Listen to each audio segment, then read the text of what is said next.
तुळजाभवानी मातेच्या भाविकांना 25 जुलैपासून चितळे बंधूंच्या लाडूचा प्रसाद मिळणार आहे। अतिशय आनंदाची आणि महत्त्वाची बातमी आपण पाहतोय। जिल्हाधिकारी कीर्ती किरण पुजार यांच्या हस्ते 25 जुलै रोजी लाडू प्रसाद वाटपाचं उद्घाटन होणार आहे।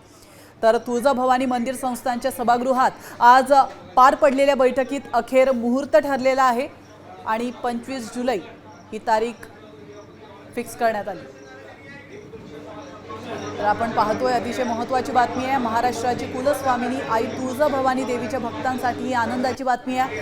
तुळजाभवानी मातेच्या भाविकांना 25 जुलैपासून चितळे बंधूंच्या लाडूचा प्रसाद मिळणार आहे। जिल्हाधिकारी कीर्ती किरण पुजार यांच्या हस्ते 25 जुलै रोजी लाडू प्रसाद वाटपाचं उद्घाटन होणार आहे। तुळजाभवानी मंदिर संस्थानच्या सभागृहात आज महत्त्वाची बैठक पार पडली आहे आणि या बैठकीमध्ये हा निर्णय घेण्यात आला आहे आणि यावेळी मुहूर्त देखील ठरवण्यात आला आहे।